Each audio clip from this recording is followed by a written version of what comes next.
o'clock news starts right now. And we begin tonight with congestion pricing and President Trump declaring the controversial tolling plan dead. Good evening, I'm Steve Lacey. And I'm Natasha Verma. In response to the news, Governor Hochul coming in hot, adamant that the Trump administration's order to halt congestion pricing is wrong. This is the 4-page letter to Governor Hochul from Transportation Secretary Sean Duffy, laying out the administration's order to halt the toll that went into effect back on January 5th, charging most drivers $9 to enter the congestion pricing zone south of 60th Street in Manhattan. All right, we have live Fox 5 team coverage tonight from both sides of the Hudson. Richard G. Kovas is live in Fort Lee, New Jersey, which, of course, sued to stop congestion pricing. But we begin with Linda Schmidt on the Upper East Side with where things stand tonight. Linda? Well, the governor is red hot on this issue. She was saying late today that the state and the MTA are now in fight mode. I don't care if you love congestion pricing or hate it. This is an attack on our sovereign identity, our independence from Washington. Governor Hochul firing back after receiving this letter from the Secretary of Transportation that Washington is terminating congestion pricing. President Trump posting on social media, congestion pricing is dead. Manhattan and all of New York is saved. Long live the king. New York hasn't labored under a king in over 250 years. We sure as hell are not going to start now. Within moments of receiving the notification, the MTA filed a lawsuit. And until a judge issues a ruling, we're not turning off the tolls. The cameras are staying on. We are keeping the cameras on. The MTA says the stats prove that congestion pricing is working since it was implemented in early January. Traffic was down 9% in January. 1.2 million fewer vehicles entered the central business district. The timing of the letter is suspect for some. President Trump has been in office for 1 month. He chose to make the announcement today, the same day that Mayor Adams and Trump's Justice Department were in court explaining to a federal judge why the department has dropped corruption charges against the mayor. And it comes just 1 day after Governor Hochul met with high-level Democrats to get their take on whether she should remove Mayor Adams from office. Some see today's action as a possible message. It could be another one of the points of leverage that he sees not only over Eric Adams in New York City, but now perhaps Kathy Hochul in New York State. Now, the expert that I spoke with also pointed out that it's not even clear at this point if the Trump administration has the power to terminate congestion pricing. But the bottom line at the end of the day is this. If you are asking yourself, am I going to be hit with that $9 congestion pricing toll when I drive south of 60th Street? Well, for now, yes, you are. Back inside to you.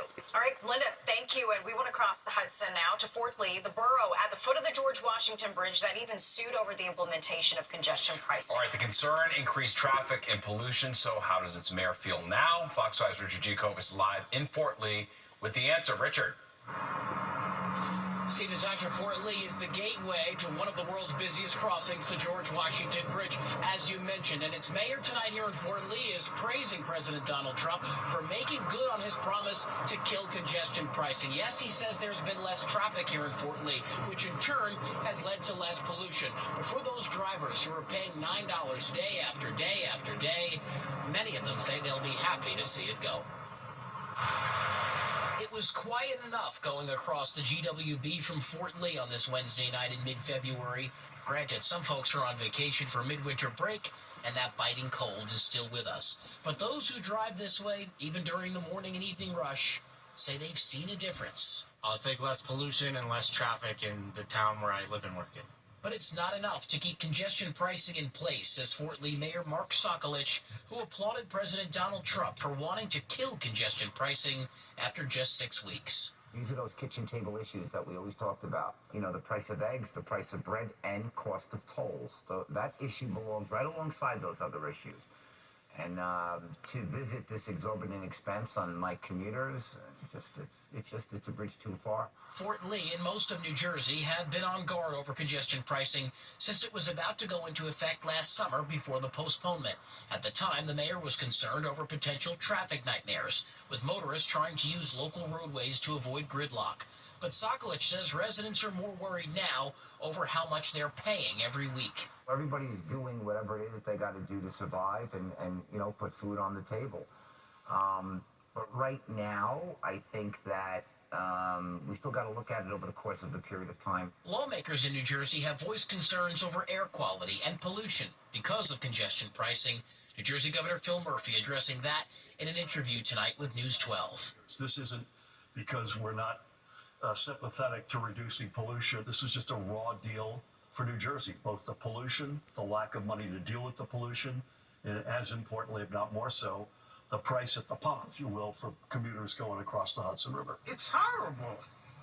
$9 just to go into Manhattan? That's crazy. You just want to save money. We're still suffering from the last economy, so we're still in shock from that. So we're slowly building up, though. A lot of confidence in what's going on.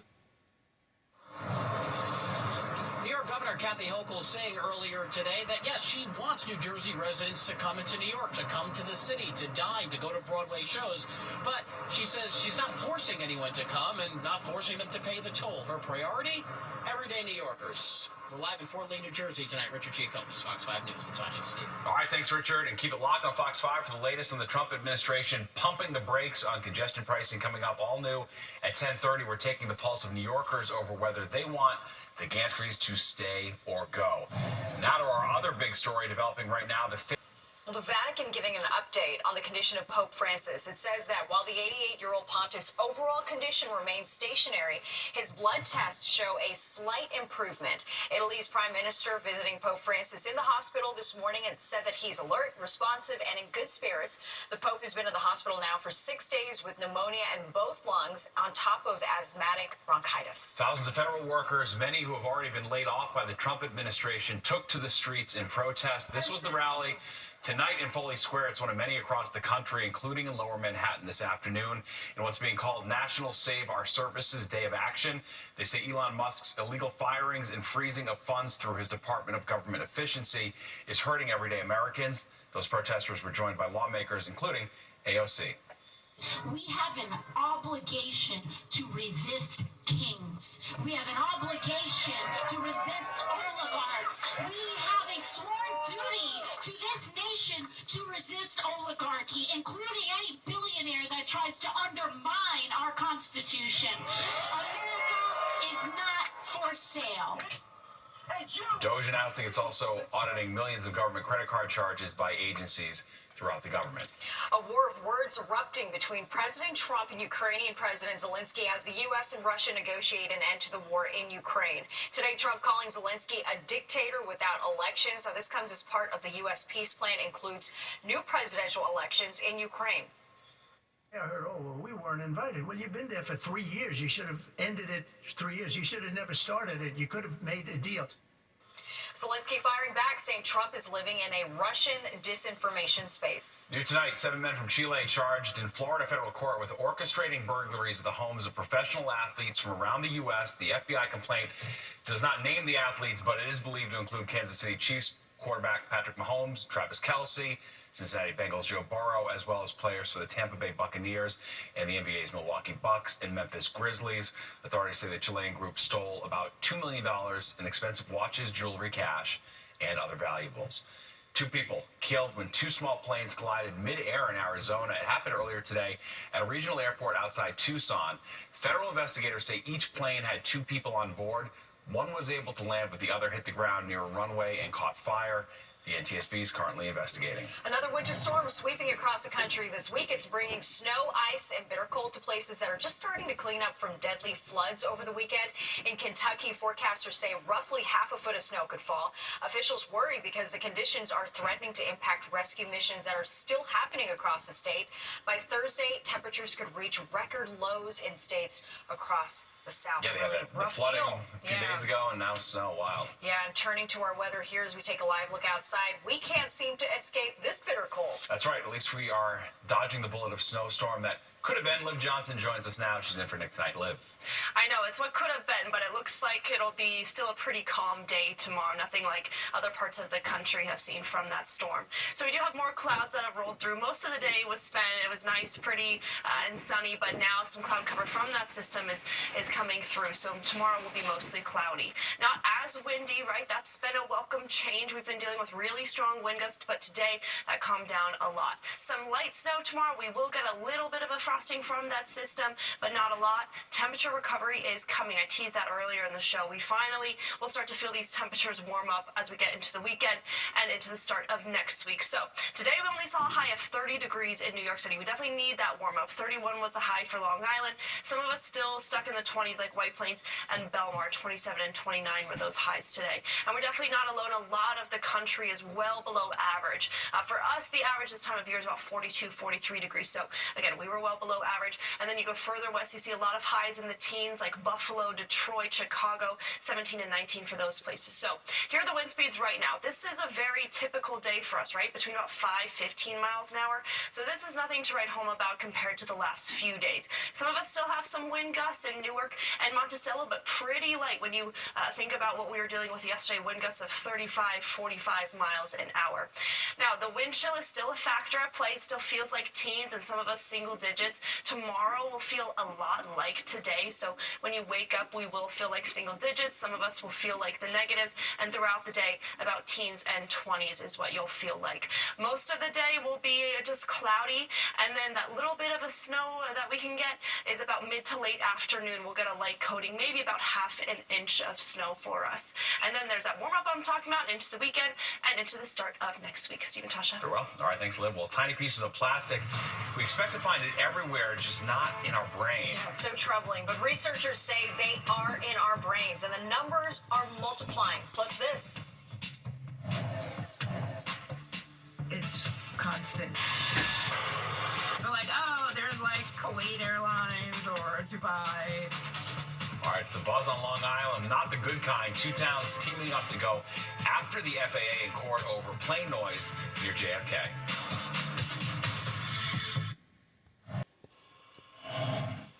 The sound of planes flying too close to some homes on Long Island has people suing. Fox 5's Jada Goldberg spoke to some of the homeowners who say they're fed up and are ready to see the FAA in court. Residents say it's plain wrong. Sometimes all night long, every 5 minutes. Loud and low-flying planes continue to disrupt the peace in communities across Long Island on the arrival flight path to JFK.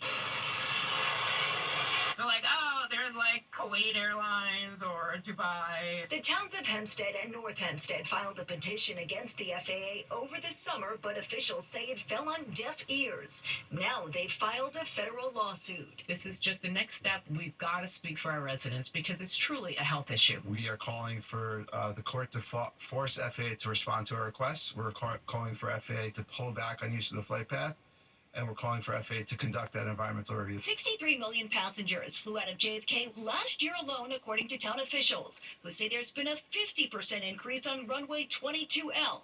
That saw over 90,000 arrivals. When people say, oh, you blooded an airport, I recognize that. This has now reached a different level. That this is not what it was a decade ago. Advocates say runway 22L is being unfairly overused. Their concern is getting planes in the air, not the quality of life for the people who live here. And it's a delicate balance. And the inconvenience impacts communities miles east of the airport. We found that flights as far north as Muttontown are only 1,500 feet above ground. The FAA, for their part, says they don't comment on potential litigation. Officials hope for change and expect to hear back later on this year. In Floral Park, Long Island, Jody Goldberg, Fox 5 News. New Jersey Governor Phil Murphy is showing his support for school cell phone bans. He visited Woodbury Junior Senior High School today, where students have been keeping phones in locked pouches since September. Murphy is proposing a statewide ban on smartphones in school classrooms and says his budget proposal will include $3 million for grants to help districts start making that change.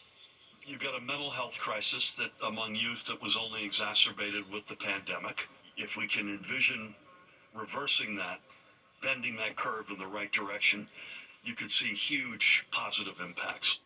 School leaders say students can unlock the pouches in emergency situations. And back to our big story tonight, the Trump administration pumping the brakes on congestion pricing. All right, the gantries are still live tonight, but for how long? We're taking the pulse of the people and finding out whether they want congestion pricing to stop taking its toll. Plus, Trump's efforts to root out DEI initiatives could strip away funding from colleges, the impact this is already having on at least one school in our area.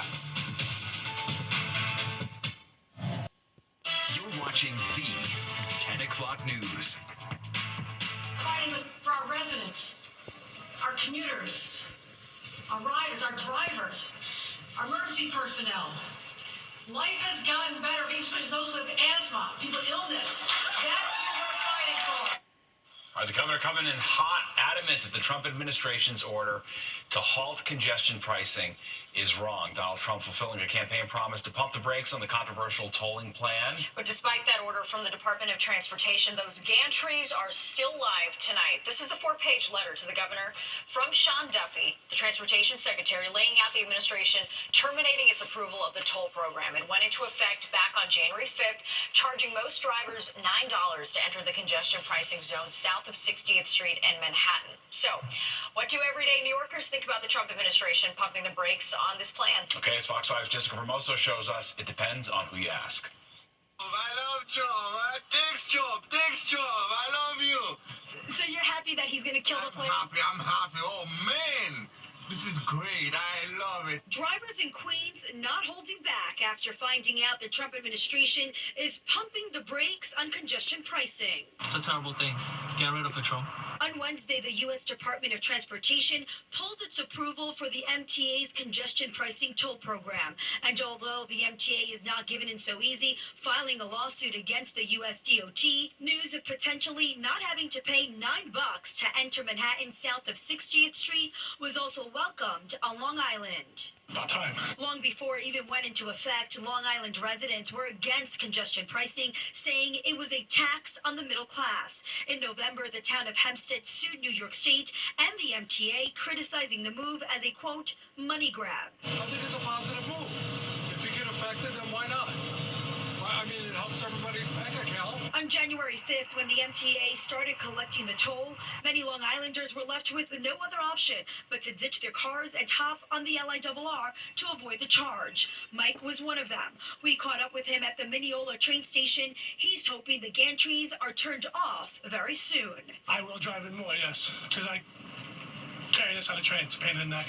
But there are some New Yorkers who are in favor of congestion pricing, saying the plan is working. Right now, like if you go, it's like much less traffic.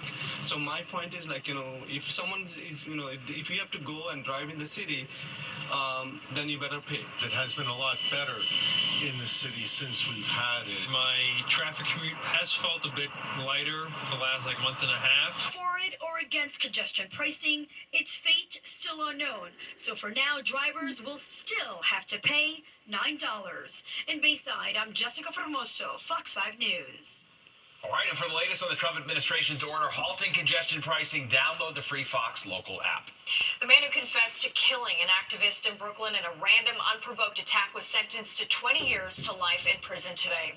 Brian Dowling pleaded guilty to second-degree murder last month as part of a plea deal. The horrific attack was caught on surveillance video. It happened at a bus stop in Bed-Stuy back in October 2023. Dowling repeatedly stabbed Ryan Carson in the chest as he waited with his girlfriend.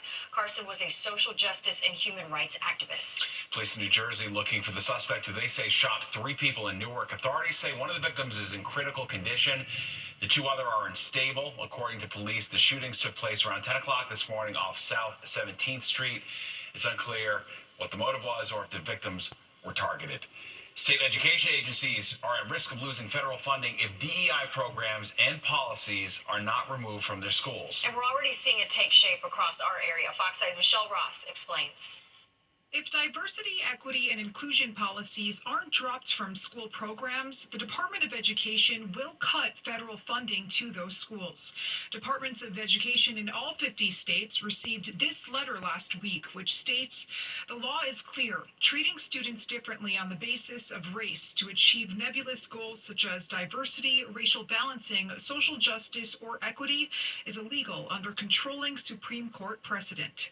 The letter references the Supreme Court decision in Students for Fair Admissions versus Harvard, which ruled race-based affirmative action in the admission process violates the Equal Protection Clause of the 14th Amendment. Sacred Heart University just lost a nearly $3.4 million grant. In a statement, the school tells Fox 5 News, this grant would have supported efforts to address the critical teacher shortage in high-need areas in the state of Connecticut. The program also would help new teachers enter the profession prepared and supported, especially in shortage areas like special education and STEM, and it would develop experienced teacher mentors to strengthen school communities and reduce turnover. He pledged to make American education the best in the world, return education to the states, where it belongs. Linda McMahon has sat on the board of trustees at Sacred Heart University for more than 15 years, and she's President Donald Trump's education secretary nominee. Trump is looking to eliminate the Department of Education. We should encourage innovative new institutions, develop smart accountability systems, and tear down barriers to entry. The Department of Government Efficiency, or DOGE, run by Elon Musk, posting on X that it terminated 70 DEI training grants worth $373 million. The department was created to cut government spending. Education experts say DEI goes beyond race. Being an administrator in general ed, special ed, very, very, very challenging job. And being a teacher in general ed or special ed has become far more complex than it was years ago, far more demands. And I worry that people are going to feel that education is not getting the support that it really should be getting. Michelle Ross, Fox 5 News. All right, there's an app for everything these days, and this just about proves it. All right, need to hire a bodyguard, maybe a motorcade to get you around the city. There is an app for that, but there's no guarantee the bodyguard will look like Kevin Costner. You should wish. You should be so lucky. I hope so. That's nice. Really nice. So Thank you. Houston. And as we're all dealing with this brutal chill, many of us have jokingly said we're allergic to the cold. Turns out, it just might be.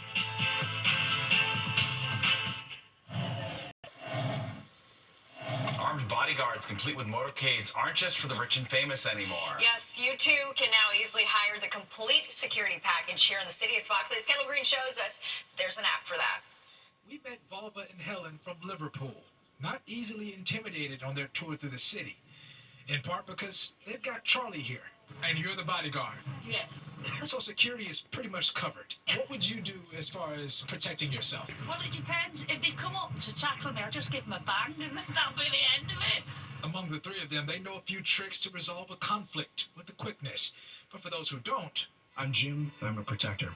There's a new Uber-like service app called Protector, where with a quick click, you can request a bodyguard like Jim, a black car, and a driver for about $200 an hour. We make it pretty accessible for anyone to come on and book, personal security for themselves or for their family, for really any occasion. Nick Surratt, the founder of Protector, shared they hired the best in the security business. Our team is staffed with, individuals from LAPD SWAT, NYPD ESUs, Air Force Pararescuemen, and even SEAL teams. Volva and Helen, though, kind of split on whether they'd request the service. Absolutely not. It depends what they look like. And Volva wanted to prove to us she can hold her own. So you like this, and then you go, you do it before. Now, the new service just launched on Tuesday, both here in New York and LA, and we asked some folks about it, and, well, New Yorkers are pretty tough. You ain't worried about nothing. No, not really. I figured this would be a hard story because we're in New York and everybody's so tough. Yeah, exactly. I don't see anybody out here with a bodyguard. I think maybe you could be maybe a content creator or somebody that's more sought after or known through social media. The app, though, could still serve high-profile clients across the city, while everyday New Yorkers see a path to a potential side hustle. I could go to Men's Warehouse right now and get my suit and be somebody's bodyguard. Kendall Green, Fox 5 News. Get a nice suit from Brooks Brothers. Yeah, Men's Warehouse. I'm not giving that guy too much. No. All right, well, we know texting in all caps isn't a good look, but there's a new no-no when you let your fingers do the talking. And it doesn't have to do with words or letters at all, but punctuation. And plastic, it's everywhere, but it's not just ending up in landfills and in the ocean. New research reveals tiny particles are finding their way into our brains.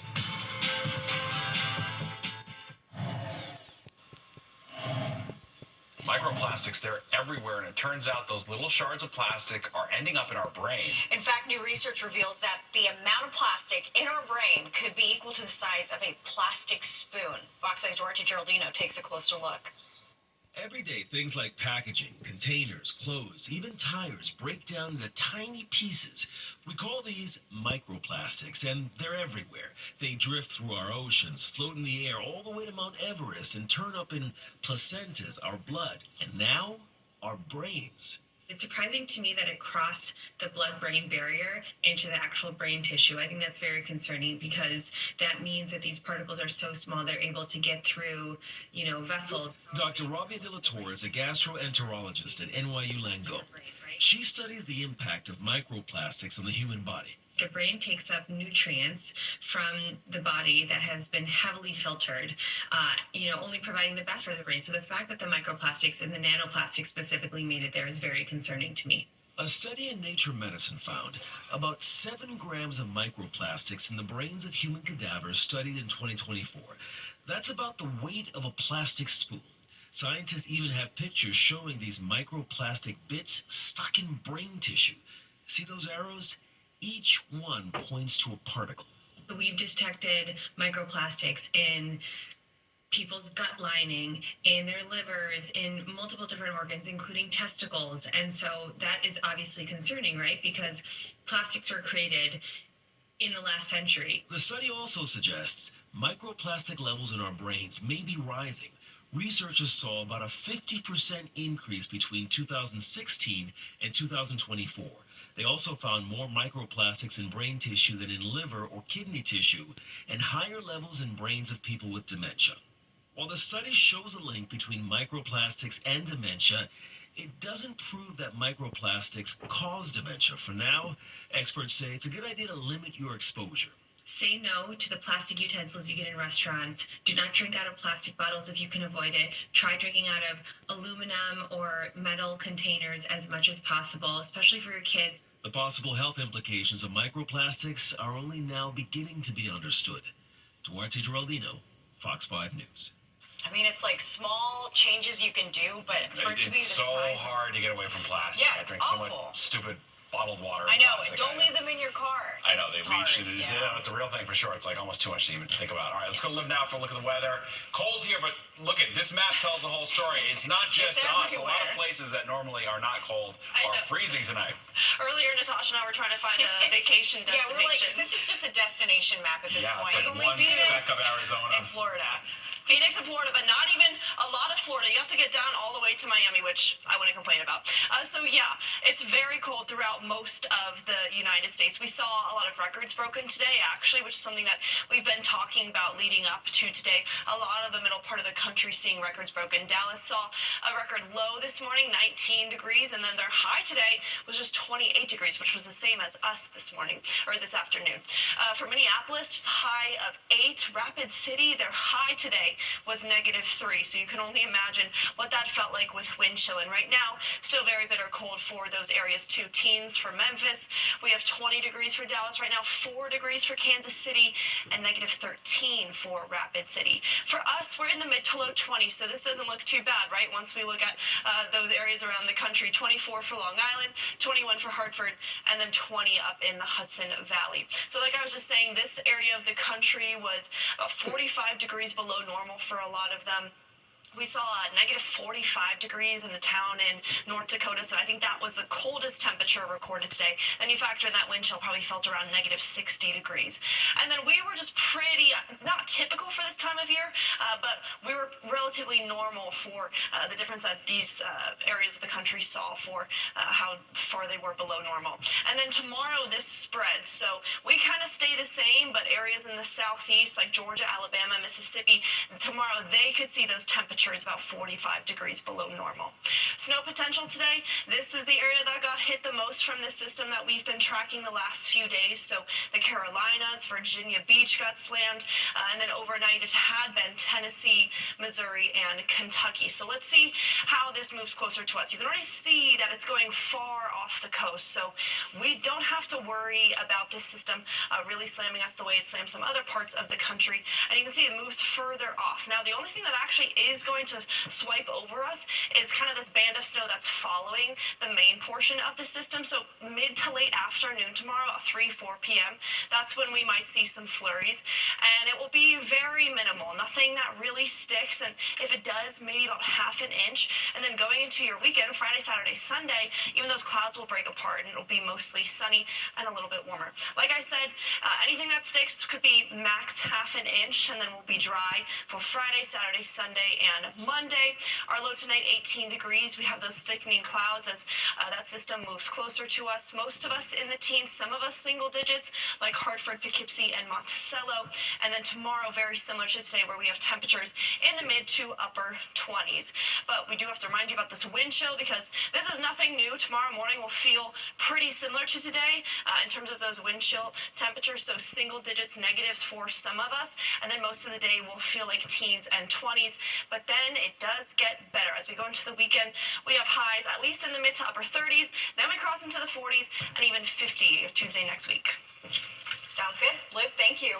Well, are you itching for winter to end? Turns out you can be allergic to the cold. There is a rare condition called cold-induced urticaria. It is when someone exposed to cold temperatures breaks out into hives or a rash. It can develop at any age, and there are medications available to help manage symptoms. Doctors also say that bundling up and limiting your exposure to the cold as much as possible can also help. So book a flight out of here, Yeah, there I you guess. go. That's our cue. Well, the penny could soon be going the way of the dinosaur. That's right, but the penny might not be the only coin culprit that cost more to make than it's worth. How we could be getting nickel and dimed by another coin as well. The final penny is yet to drop after the Trump administration ordered the U.S. Mint to cease production of the coins. But could there be another currency culprit that costs even more to make than it's worth? Here's Fox's Chris DeMeo. An order from President Donald Trump to the U.S. Mint aims to end production of the nation's smallest currency, the penny, as a way to cut costs at the federal level. The potential move comes at a time when more consumers are turning away from cash and coins. We rely less and less on cash as now we're moving to a cashless society. So the penny is actually not being used as much because we've moved away from cash. The order could bring major savings for the government, as the U.S. Mint reports 1 penny costs more than 3 cents to make. But Raymond Robertson, of the director of Mosbacher Institute for Trade, Economics and Public Policy, says the savings could lead to higher costs in other areas. The nickel actually costs a lot more to produce than the penny. It's almost 14 cents per nickel produced. So as we increase our reliance on nickels, because they're going to be the smallest unit, it actually is going to increase costs for the government. Robertson says consumers could also see an increase in their spending, as many products will be rounded up from the traditional 99 cents at the end of the price tag. Which means that most customers will end up paying 1 penny more than they were before, which in effect raises prices for consumers. Meanwhile, the question still remains if it's even within President Trump's power to end the minting of pennies, and it still may be too early to tell what the impact of the order will be if it does go through. We don't necessarily know what the net effect will be on government expenditures, but overall this seems to be a pretty good move for simplifying our overall economic activities. Chris DeMeo, Fox News. Chipotle recruiting 20,000 seasonal workers for its burrito season. It's the busiest time of year for the restaurant chain between college basketball season. I said change, I meant chain. I was still thinking of change. Think about pennies. There you go, that's right. Basketball season is Cinco de Mayo. Chipotle says most applicants will have a conversation with its virtual team member generated by AI. Its name, Avocado. Oh, man. ABA, space CADO. The company says Avocado Mercado will answer questions from potential employees. Enjoy. Happy hiring, folks. Oh, God. All right. After months of delays, the SS United States departed its longtime home in Philadelphia for Mobile, Alabama. There it will be prepared for its final mission, being sunk off the Florida coast to become the world's largest artificial reef. The ocean liner first sailed in 1952, carrying over 1 million passengers before being taken out of service in 1969. It's the largest ocean liner ever built entirely in the United States. There were 3,100 American workers that put this ship together. And they used products and components and raw materials from every state in the country. There were 48 states at the time, but everybody contributed. So she's the ultimate American product. Wow, that is pretty remarkable. Among its many accomplishments, the SS United States still holds the transatlantic speed record. Nice boat. All right, well, there's more than 10 o'clock news straight ahead. We'll be right back. Are you sending the wrong message? Researchers revealed the texting habits you may want to consider the next time you press send on a text message. Scientists at Binghamton University say adding periods between words dials up the emotional intensity in text by seemingly adding deliberate emphasis. They say this could be a good way to show emotion through text. Pick up the phone. I know. And call. Although I would never. Yeah, I know. Yeah, right. I'm saying that, but Oh, yeah, sure. yeah, You first. no way. All right, that does it for us tonight. If you missed any part of the 10 o'clock news, you can always catch an encore on our free streaming app, Fox Local. Where you can stream our newscast anytime. Have a great night. We'll see you tomorrow.